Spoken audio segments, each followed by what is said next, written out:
Assalamualaikum warahmatullahi wabarakatuh. Bismillahirrahmanirrahim. Alhamdulillahirabbil alamin. Shalatu wassalamu ala asyrofil anbiya wal mursalin sayyidina wa maulana Muhammadin wa ala alihi wa sahbihi wa barik wa sallim ajma'in. Alhamdulillah, pada hari ini kita bisa melanjutkan pembelajaran kita seperti biasa. Semoga pembelajaran kita hari ini diberkahi oleh Allah Subhanahu wa taala.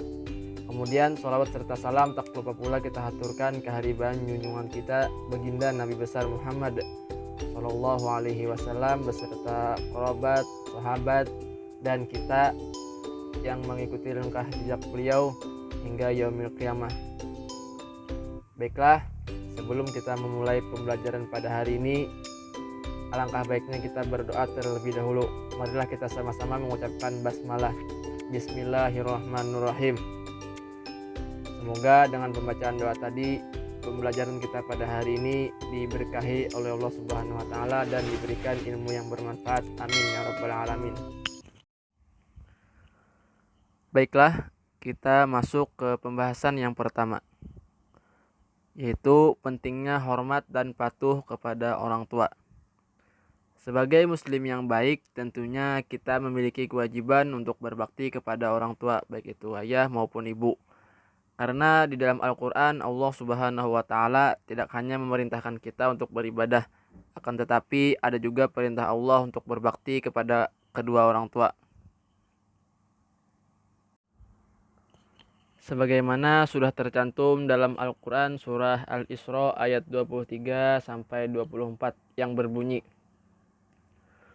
A'udzu billahi minasyaitonir rajim. Bismillahirrahmanirrahim.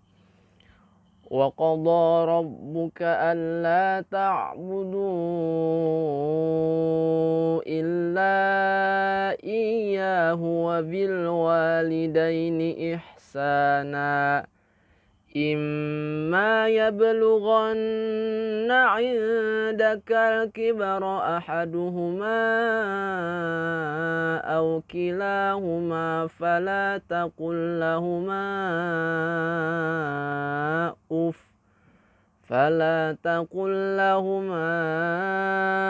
uffin wa la tanharhuma wa qul lahumā qawlan karīmā wakhfid lahumā janāha adh-dhulli minar rahmati wa qur rabbirhamhumā kamā rabbayānī shaghīrā, yang artinya, dan Tuhanmu telah memerintahkan supaya kamu jangan menyembah selain Dia, dan hendaklah kamu berbuat baik pada ibu bapakmu dengan sebaik-baiknya. Jika salah seorang di antara keduanya atau kedua-duanya sampai berumur lanjut dalam pemeliharaanmu, maka sekali-kali janganlah kamu mengatakan kepada keduanya dengan perkataan dan janganlah kamu membentak mereka, dan ucapkanlah kepada mereka perkataan yang mulia. Dan rendahkanlah dirimu terhadap mereka berdua dengan penuh kesayangan, dan ucapkanlah, wahai Tuhanku, kasihilah mereka keduanya sebagaimana mereka berdua telah mendidik aku waktu kecil. Quran surah Al-Isra ayat 23 sampai 24.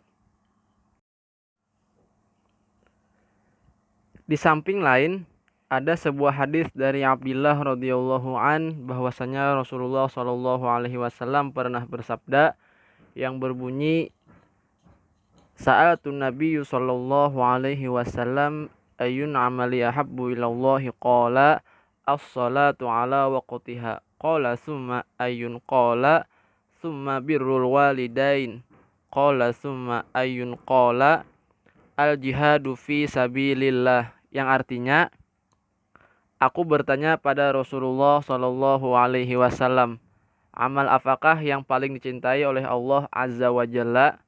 Beliau sallallahu alaihi wasallam menjawab, salat pada waktunya. Lalu aku bertanya, kemudian apa lagi? Beliau sallallahu alaihi wasallam mengatakan, kemudian berbakti kepada kedua orang tua. Lalu aku mengatakan, kemudian apa lagi? Lalu beliau sallallahu alaihi wasallam mengatakan, berjihad di jalan Allah. Hadis riwayat Bukhari. Menurut Imam An-Nawawi, birrul walidain yaitu berbuat baik terhadap orang tua, bersikap baik pada keduanya, melakukan berbagai hal yang dapat membuat mereka bergembira, serta berbuat baik kepada teman-teman mereka.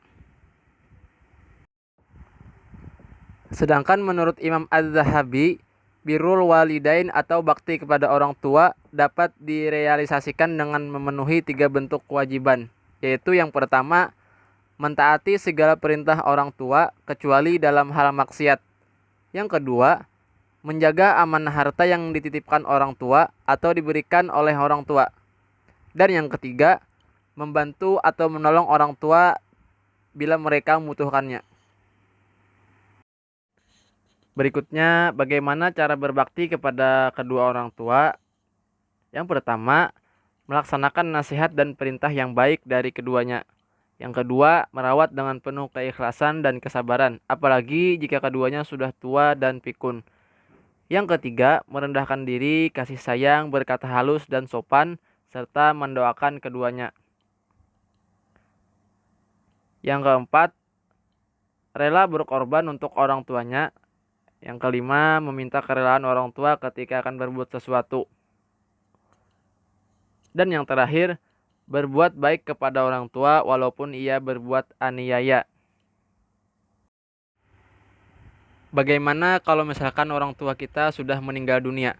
Di sini disebutkan yang pertama, merawat jenazah dengan cara memandikan, mengafankan, mensolatkan, dan menguburkannya.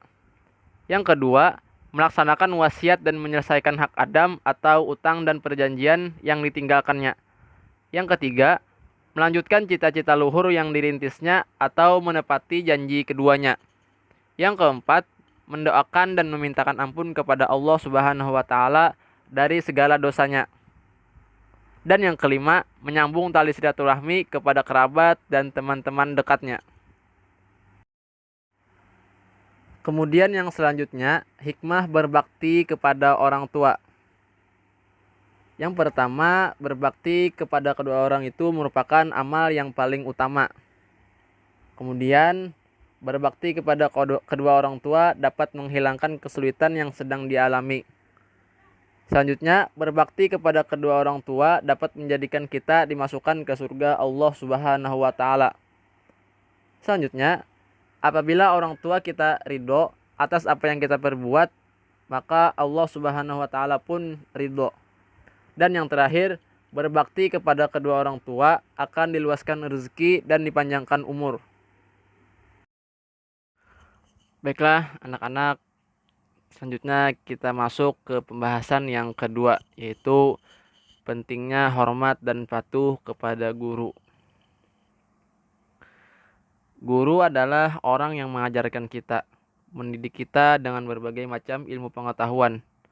Bahkan orang yang memiliki kedudukan maupun jabatan, itu semua berkat jasa-jasa gurunya. Sebagaimana Allah Subhanahu wa taala berfirman dalam Quran surah Fatir ayat 28 yang berbunyi, A'udzu billahi minasy syaithanir rajim. Bismillahirrahmanirrahim. Wa minan nasi wad-dawabi wal an'ami mukhtalifun alwanuhu kadzalik. Innama yakhshallaha min ibadihil ulama. Innallaha azizun ghafur. Shadaqallahul azim. Yang artinya, dan demikian pula di antara manusia, makhluk bergerak yang bernyawa dan hewan-hewan ternak, ada yang bermacam-macam warnanya dan jenisnya. Di antara hamba-hamba Allah yang takut kepadanya hanyalah para ulama. Sesungguhnya Allah Maha Perkasa, Maha Pengampun. Quran surah Fatir ayat 28. Yang berikutnya, cara berbakti kepada guru. yaitu yang pertama menghormati dan memuliakannya, mengikuti nasihatnya. Selanjutnya mengamalkan ilmunya dan membaginya kepada orang lain. Yang ketiga, tidak melawan, menipu, dan membuka rahasia guru. Yang selanjutnya memuliakan keluarga dan sahabat karib guru. Selanjutnya mengikuti sifat guru yang dikenal baik akhlak, tinggi ilmu dan keahlian, berwibawa, santun dan penyayang. Yang selanjutnya mengagungkan guru dengan meyakini kesempurnaan ilmunya. Tidak boleh berhenti menghormati guru. Yang selanjutnya menghormati dan selalu mengenangnya meskipun guru sudah wafat. Yang selanjutnya sabar terhadap perlakuan kasar atau akhlak buruk guru, berusaha memaafkan, turut mendoakan keselamatan guru. Yang selanjutnya menunjukkan rasa berterima kasih terhadap ajaran guru. Yang selanjutnya sopan ketika berhadapan dengan guru. Kemudian tidak berpaling atau menoleh tanpa keperluan jelas, terutama saat guru sedang berbicara. Dan yang terakhir, berkomunikasi dengan guru secara santun dan lemah lembut. Adapun hikmah berbakti kepada guru. 1. Ilmu yang kita peroleh akan menjadi berkah dalam kehidupan kita.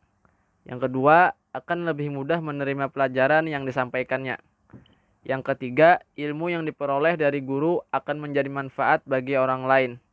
Yang keempat, akan selalu didoakan oleh sang guru. Yang kelima, akan membawa berkah, memudahkan urusan, dianugerahi nikmat yang lebih dari Allah Subhanahu wa taala. Dan yang keenam, ilmu dan kelebihan itu merupakan anugerah Allah Subhanahu wa taala, dan Allah akan memberikan anugerahnya kepada orang-orang yang dikehendakinya. Baiklah anak-anak sekalian, mungkin itu saja pembahasan materi PAI kelas 11 untuk SMA dan SMK sederajat tentang hormat dan patuh kepada orang tua dan guru. Semoga pembelajaran kita pada hari ini diberkahi oleh Allah Subhanahu wa taala dan kita semua semoga bisa mengamalkannya dalam kehidupan kita sehari-hari. Amin amin ya rabbal alamin. Baiklah, sebelum saya tutup pembelajaran kita pada hari ini, marilah kita sama-sama mengucapkan hamdalah. Alhamdulillahirabbil alamin. Kurang lebihnya mohon maaf. Akhirul kalam. Assalamualaikum warahmatullahi wabarakatuh.